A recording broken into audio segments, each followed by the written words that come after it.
Hello students, कैसे हैं आप सब।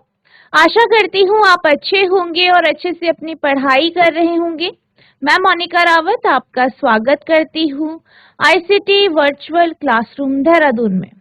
बच्चों, आज हम क्लास 12th का जो आपका सब्जेक्ट है फिजिक्स, उसका जो फर्स्ट चैप्टर है उसके इम्पोर्टेंट क्वेश्चंस कंटिन्यू करने जा रहे हैं। तो बच्चों, लास्ट लेक्चर में हमने जो है ये देखा था कि किस तरीके से जो आपका इलेक्ट्रिक डाइपोल होता है उसके इक्वेटोरियल प्लेन पे या इक्वेटोरियल लाइन पे कोई पॉइंट होता है, तो वहां पे इलेक्ट्रिक फील्ड जो कि डाइपोल के द्वारा जो इलेक्ट्रिक फील्ड जनरेट की जाती है, उत्पन्न की जाती है, वो कितनी होती है। इसके बाद हमने ये देखा था कि जब भी आपका जो डाइपोल होता है, ठीक है, डाइपोल के चारों तरफ उसकी सराउंडिंग में किसी भी पॉइंट पे जो है इलेक्ट्रिक फील्ड क्या होती है, ये हमने देखा था। आई होप आपको इतना टॉपिक समझ में आया होगा। आज हम बात करेंगे एक रिंग की जो कि चार्ज है और उसके कारण जो एक्सियल पॉइंट पर जो एक्सियल लाइन पे कोई पॉइंट है तो उस पे इलेक्ट्रिक फील्ड कितनी होगी, ये आज हम डिस्कस करेंगे। तो बच्चों, अब हम चलते हैं अपने स्मार्ट बोर्ड की तरफ। तो बच्चों, आज का हमारा टॉपिक है electric field intensity at any point on the axis of a uniformly charge ring. यानी एक रिंग है जो कि चार्ज है, जो आवेशित है, उसके एक्सिस पे कोई एक पॉइंट है, वहां पे इलेक्ट्रिक फील्ड यानी विद्युत क्षेत्र कितना होगा, ये आज हम डिस्कस करेंगे। तो बच्चों, हम मान लेते हैं कि हमारे पास एक रिंग है जो कि चार्ज है। कैसी है? चार्ज है यानी आवेशित है। ठीक है, क्या है? आवेशित है। और हम ये मान लेते हैं कि इस पे कौन सा चार्ज है? प्लस चार्ज, यानी धनात्मक आवेश। ठीक है, अब ये जो रिंग है इसका जो रेडियस है यानी इसकी जो त्रिज्या है वो क्या है? ए है। ठीक है, इसकी त्रिज्या क्या है? ए है। अब हम क्या करते हैं, ये जो रिंग है इसका एक छोटा सा जो है हिस्सा ले लेते हैं, एक छोटा सा पार्ट ले लेते हैं, ए बी। ठीक है, हमने एक पार्ट लिया ए बी। ठीक है, अब ये जो ए बी है इसकी इस पे जो चार्ज होगा, क्योंकि टोटल चार्ज कितना है? क्यू है। टोटल रिंग में यानी पूरी जो रिंग है उसमें जो चार्ज है, आवेश है, वो कितना है? क्यू है। अगर हम इसका एक छोटा सा हिस्सा ले ले, ए बी हिस्सा ले ले, तो इसका चार्ज कितना होगा? इसका चार्ज होगा डी क्यू। ठीक है, छोटा सा charge D Q, total charge कितना है? क्यू। अब इसके सेंटर से जो लाइन खींचेंगे हम, ठीक है, परपेंडिकुलर लाइन खींचेंगे, उसको हम क्या कहते हैं? वो आपका एक्सियल लाइन है। ठीक है, अक्षीय रेखा, एक्सियल लाइन। अब इस अक्षीय रेखा यानी एक्सियल लाइन पे एक पॉइंट मान लेते हैं पी। क्या मानते हैं? P point. अब इस पी पॉइंट पर इस रिंग के कारण जो है जो आपकी इलेक्ट्रिक फील्ड है वो कितनी जनरेट होगी, या यहाँ पे इलेक्ट्रिक फील्ड कितनी होगी, वो हम जानेंगे। ठीक है, अब हमने क्या किया, एक छोटा सा भाग लिया ए बी। इस ए बी के कारण हम सबसे पहले पी पॉइंट पर जो इलेक्ट्रिक फील्ड होगी, ठीक है, इलेक्ट्रिक फील्ड इंटेंसिटी होगी, इसको हम डिस्कस करें। ठीक है, तो सबसे पहले आप लिखेंगे लेट अस कंसीडर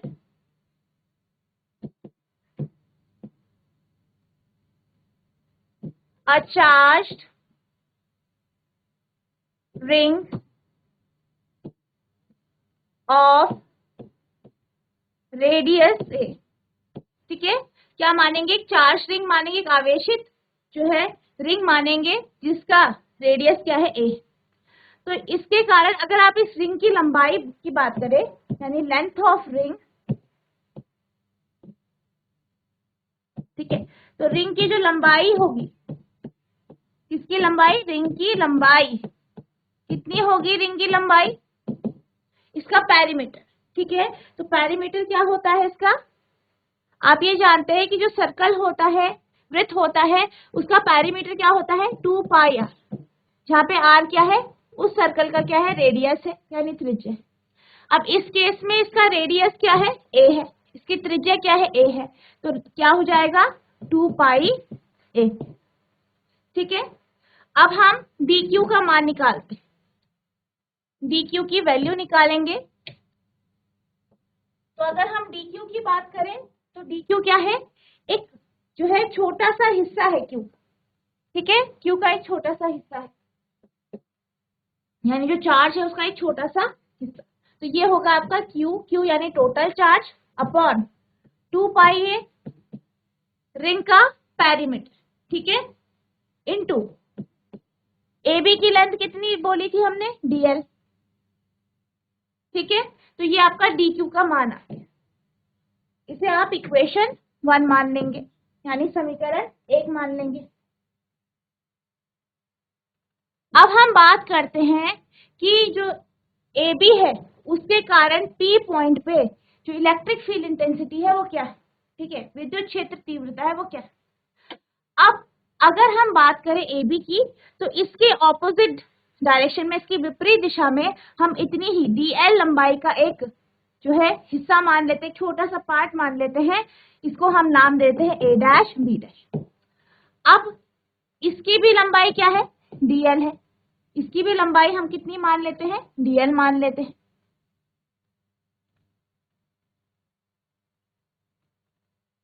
इसकी भी लंबाई हम डीएल मान लेते हैं, जैसे कि आपकी एबी की लंबाई है, ठीक है। तो इस हिस्से के कारण पॉइंट पी पे, ठीक है, ये भी थीटा एंगल बना रहा है, उतनी ही दूरी पे है, तो इस ए डैश बी डैश के कारण पी पॉइंट पे, ठीक है, जो इलेक्ट्रिक फील्ड इंटेंसिटी जो यहाँ पे जो विद्युत क्षेत्र तीव्रता यहाँ पे होगी वो भी कितनी ही होगी जितनी आपकी ए बी के कारण, ठीक है, सेम होगा। अब हम इसका फॉर्मूला देखते हैं, ऐसा क्यों है, क्योंकि दोनों की लेंथ क्या है, बराबर है, दोनों का चार्ज बराबर है डी क्यू, और दोनों बराबर दूरी पे, ठीक है। अब हम बात करते हैं कि ए बी के कारण पी पर जो इलेक्ट्रिक फील्ड इंटेंसिटी है वो क्या हो। तो आप लिखेंगे इलेक्ट्रिक फील्ड इंटेंसिटी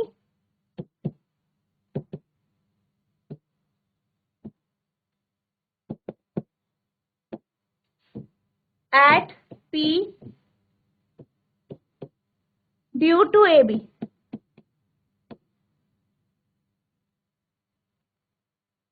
ठीक है, ड्यू टू ए बी।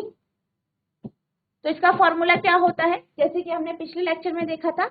अब हम एक छोटे से भाग की बात करें, एक छोटे से पार्ट की बात कर रहे हैं, तो उस पार्ट के कारण जो इलेक्ट्रिक फील्ड इंटेंसिटी होगी, विद्युत क्षेत्र तीव्रता होगी, उसे भी हम डीई ले, ठीक है। तो डीई बराबर हो जाएगा आपका 1/4 पाई एप्सिलॉन नॉट, चार्ज कितना है, डी क्यू। अब ए बी और पी के बीच की दूरी आपका पाइथागोरस थ्योरम से आएगा। आप देख सकते हैं ओपी की लंबाई आर है और जो आपकी सीओ है इसकी भी लेंथ क्या है, ए है। अब इसमें ये क्या है, दिखा रहा है आपका बीओपी एक राइट एंगल ट्राइंगल शो कर रहा है, तो यहाँ पे आपका पाइथागोरस थ्योरम लगेगा। तो पाइथागोरस थ्योरम के अकॉर्डिंग क्या होगा, सीपी का स्क्वायर बराबर ओसी का स्क्वायर प्लस ओपी का स्क्वायर। अब ओसी के स्क्वायर की बात करें यानी ए स्क्वायर, ओपी की बात करें तो आर है तो आर स्क्वायर, यानी सीपी का वैल्यू कितनी आ गई, under the root A square plus R square, ठीक है। तो यहाँ पे जो दूरी होगी वो सीपी होगी, सीपी का स्क्वायर, और आप यहाँ पे क्या करेंगे, सीपी के स्क्वायर का मान लिख रखते, तो आपका जो डीई है वो हो जाएगा डीई बराबर 1/4 pi epsilon not D Q upon R square plus A square. इसे आप दूसरा समीकरण मान सकते,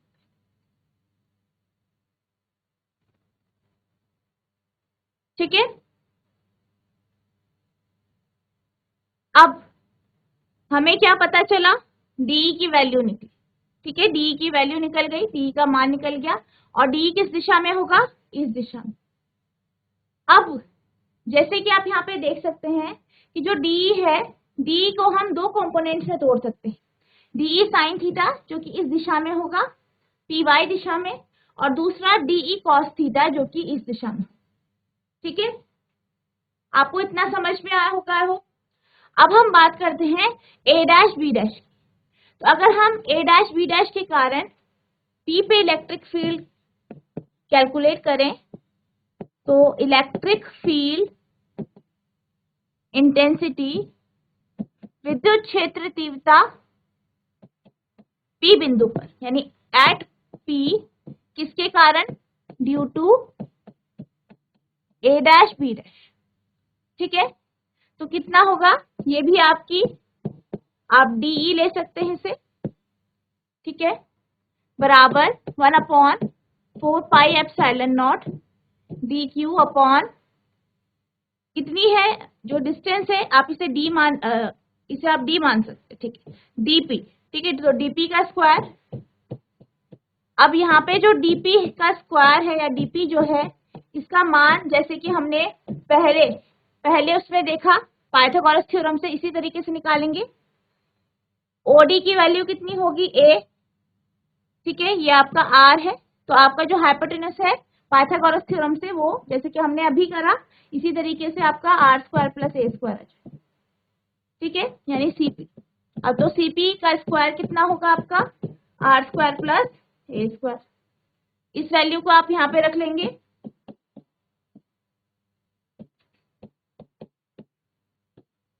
इसे आप E डैश लिख सकते हैं। ठीक है, तो हमारे पास जो है ये आपकी थर्ड इक्वेशन है। अब इसकी दिशा की बात करें तो इसकी जो दिशा होगी वो इस तरफ। ठीक है, अब इसे भी आप दो कंपोनेंट्स में तोड़ देंगे। ठीक है, दो कंपोनेंट्स में ये टूटेगा, तो जो आपका DE डैश जो है, DE डैश कॉस थीटा जो है वो इस दिशा में आ जाएगा, और जो आपका DE डैश साइन थीटा है वो इस दिशा में आ जाएगा। अब आप देख सकते हैं यहाँ पे जो आपका DE cos थीटा है और DE डैश cos थीटा है, ये दोनों एक ही दिशा में, यानी P से X की तरफ। वहीं अगर हम बात करें DE डैश साइन थीटा और DE साइन थीटा की, तो ये आपको कहाँ पे दिख रहे हैं, विपरीत दिशा में, ऑपोजिट डायरेक्शन में दिख रहे हैं। तो क्या होगा, ये दोनों जो है वो कैंसिल हो जाएंगे। इसी तरीके से अगर हम AB की जगह कोई और पॉइंट लेते हैं इस रिंग में, तो इसी तरीके से उनका साइन कंपोनेंट क्या हो जाएगा, कैंसिल हो जाएगा, खत्म हो जाएगा। कॉस कंपोनेंट क्या हो जाएगा, जुड़ जाएगा। ठीक है, तो हम ये लिख सकते हैं कि DE sine theta and DE dash sine theta are in opposite direction. यानी अगर हम बात करें DE साइन थीटा और DE डैश साइन थीटा की, तो ये क्या है, विपरीत दिशा में, ऑपोजिट डायरेक्शन में है, विपरीत दिशा में है। तो क्या होता है, ये दोनों जीरो हो जाए। ठीक है, तो इसलिए क्या होगा, अगर हम इसका समेशन ले लें, इसी तरीके से अगर हम बहुत सारे कंपोनेंट्स लेते हैं, ठीक है, तो उसका अगर हम समेशन ले लें तो आपका जाएगा सिग्मा DE साइन थीटा, तो ये क्या हो जाएगा, जीरो हो जाएगा। अब क्या बचा आपका, कॉस कंपोनेंट बचा, और वो क्या हो रहा है, आपस में ऐड हो। तो रिजल्टेंट जो इलेक्ट्रिक फील्ड इंटेंसिटी होगी, विद्युत क्षेत्र तीव्रता जो होगी, वो कितनी होगी, रिजल्टेंट इलेक्ट्रिक फील्ड इंटेंसिटी, यानी जो आपकी विद्युत क्षेत्र तीव्रता है वो कितनी है, E मान लेंगे, तो ये हो जाएगा समेशन DE cos थीटा। तो जो कॉस कंपोनेंट है वो ऐड हो जाएगा, और उसी के कारण जो है आपकी रिंग जो है उसकी जो है इलेक्ट्रिक फील्ड इंटेंसिटी है वो P पॉइंट पे उत्पन्न हो। अब हम कॉस थीटा की वैल्यू देखते हैं, कॉस थीटा की वैल्यू क्या आती है। अब अगर हम यहाँ पे जो ट्राइंगल है आपका COP, इस ट्राइंगल को देखें, ठीक है, तो ये आपका एंगल थीटा है। तो आपका जो कॉस थीटा है, इस केस में कॉस थीटा जो होगा, कॉस थीटा का जो मान है बेस अपॉन हाइपोटेनस होता है। तो बेस कितना है यहाँ पे, OP, और हाइपोटेनस कितना है, CP, यानी R upon R² plus A² का हाफ, यानी under the root R² plus A²। ठीक है, तो ये आपका कॉस थीटा का मान आ गया है। तो आप क्या करेंगे यहाँ पे, सिग्मा DE कॉस थीटा कितना है आपका, R upon R square plus A square का हाफ। हाफ क्यों आया, रेज़ टू पावर हाफ, क्योंकि क्या है, अंडर दी रूट में, क्योंकि आप इसका क्या निकाल रहे हैं, वर्गमूल निकाल रहे हैं। अब हम बात करते हैं E की, तो E बराबर हो जाएगा आपका समेशन। अब D का मान कितना आया था, D का मान हमने निकाला था, आपकी जो सेकेंड इक्वेशन है, दूसरा समीकरण है 1/4πε0 dq upon R square plus A square. तो आप इसे लिखेंगे यहाँ पे 1/4πε0 dq upon R square plus A square. ठीक है, ये आपका DE हो गया।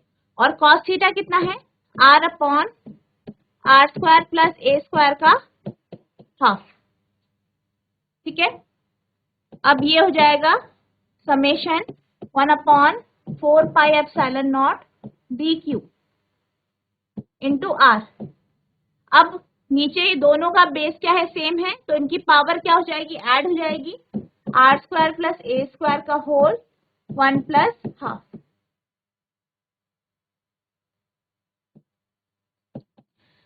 Summation 1/4πε0 dq into R upon R square plus A square. अब 1 प्लस हाफ होता है आपका 3/2। ठीक है, तो इस तरीके से ये आएगा। अब आप यहाँ पे देख सकते हैं कि आपके पास यहाँ पे dq भी है। ठीक है, अब हम क्या करेंगे, यहाँ पे dq का मान रख देंगे, dq की वैल्यू रख देंगे, तो आपका E हो जाएगा, E बराबर summation 1/4πε0 R upon R square plus A square का होल 3/2 इंटू dq की वैल्यू रखेंगे पहली इक्वेशन से, पहला समीकरण था q upon 4πA into ds, q upon 2πA into ds, 1/4πε0 R बाहर आ जाएगा, q बाहर आ जाएगा, R square plus A square 3/2। ठीक है, 1/2πA भी बाहर आ जाएगा आपका, और समेशन DL। अब यहाँ पे समेशन DL की बात की जा रही है, यानी किसकी बात कर रहे हैं, पूरे रिंग की लंबाई की, यानी रिंग की लेंथ की बात कर रहे हैं, और वो क्या होता है आपका, पैरीमीटर होता है, जैसे कि मैंने आपको शुरुआत में बताया। तो इसकी जगह हम क्या लिख देंगे, 2π, क्योंकि जो रिंग होता है, रिंग का जो पैरीमीटर का फॉर्मूला होता है वो होता है 2πr। R क्या होता है, त्रिज्या होती है, रेडियस होता है रिंग। तो यहाँ पे आ जाएगा आपका 2πA, इसके जगह समेशन DL के जगह। तो ये E जो है 1/4πε0 R into Q upon R square plus A square का होल 3/2 1/2πA इंटू 2π। तो ये आपका कैंसिल हो जाएगा। ठीक है, तो E जो है बराबर 1/4πε0 QR upon R square plus A square का होल 3/2। तो ये आपका जो है इलेक्ट्रिक फील्ड इंटेंसिटी आ गई, विद्युत क्षेत्र तीव्रता। ठीक है, किसके कारण, एक रिंग के कारण। आई होप आपको इतना समझ में आया होगा। अब हम इसमें कुछ केस की बात करते हैं। ठीक है, अगर हम पहले केस की बात करें तो अगर आपका जो P है वो सेंटर पे होगा, यानी केंद्र पे होगा, जो रिंग है उसके केंद्र पे होगा। ठीक है, यानी यहाँ O पे अगर आपका पॉइंट P है, ठीक है, तो आप देख सकते हैं कि R क्या हो जाएगा, आपका 0 हो जाएगा। R 0 हो जाएगा तो आपका जो फॉर्मूला है इसमें जो है R 0 हो जाएगा, तो आपका E क्या हो जाएगा, 0। यानी सेंटर पे क्या होता है, रिंग के सेंटर पे या रिंग के जो केंद्र होता है वहां पे इलेक्ट्रिक फील्ड इंटेंसिटी यानी विद्युत क्षेत्र तीव्रता 0 होती है। ठीक है, तो यहाँ पे आप लिखेंगे when P lies at the center of the loop, तो R आपका 0 हो जाएगा, तो जिस कारण ई जो है वो भी आपका 0 हो जाए। अब सेकंड केस जो है वो है आपका when R is greater than A, यानी आर क्या है, ए से बहुत ज्यादा बड़ा है। अब ये बिल्कुल वैसा ही हो गया जैसे हमने पिछले केसेस पढ़े थे, उसमें भी आपका आर बड़ा था ए से, तो हम क्या करते हैं फिर ए को निग्लेक्ट कर देते हैं, ए को छोड़ देते हैं। तो आपको जो फॉर्मूला है हो जाएगा इक्वल्स टू 1/4πε0 क्यू आर। तो जैसे कि आप यहाँ पे जानते हैं Q R upon R square plus A square है, तो ये आपका हट जाएगा, ठीक है। तो ये हो जाएगा आपका आर क्यू। अब ये आर से एक आर यहाँ पे कैंसिल हो जाएगा, तो आपकी ई की वैल्यू आ जाएगी इस केस में 1/4πε0 क्यू अपॉन आर स्क्वायर। तो ये क्वेश्चन आपका इस तरीके से हो। बच्चों अगर आपको किसी भी प्रकार की कोई भी इसमें क्वेरी है तो आप पूछ सकते हैं। इस डेरिवेशन में अगर आपको कोई कहीं पे कोई प्रॉब्लम हुई है तो पूछ सकते हैं। तो बच्चों आज हमने ये देखा कि जो आपका चार्ज रिंग होती है, आवेशित रिंग है, उसके कारण एक एक्सियल लाइन पे जो पॉइंट है वहां पे इलेक्ट्रिक फील्ड इंटेंसिटी क्या होगी। आई होप आपको ये डेरिवेशन समझ में आया होगा। आपको इस डेरिवेशन को काफी लिख लिख के प्रैक्टिस करनी है क्योंकि ये बहुत इंपॉर्टेंट टॉपिक है, ठीक है। जितने भी आपको अभी तक डेरिवेशन कराए गए हैं सारे आपको लिख लिख करके बार बार लिख के, जब तक आपको याद नहीं हो जाता आपको तब तक लिख के इसे प्रैक्टिस करनी है क्योंकि ये बहुत इंपॉर्टेंट टॉपिक है आपके पेपर के लिए। और जो इसके क्वेश्चन आंसर्स हैं, जो एग्जाम्पल है, धीरे धीरे करके आपको वो भी करने हैं। और आपको ये जो डेरिवेशन है इसको प्रैक्टिस करके आएंगे, और कोई भी क्वेरी अगर आपको होती है, कोई भी आपके मन में प्रश्न आता है तो आप नेक्स्ट लेक्चर में पूछ सकते हैं। तो बच्चों आज के लिए बस इतना ही, मिलते हैं अब नेक्स्ट सेशन में। तब तक के लिए thank you and have a nice day.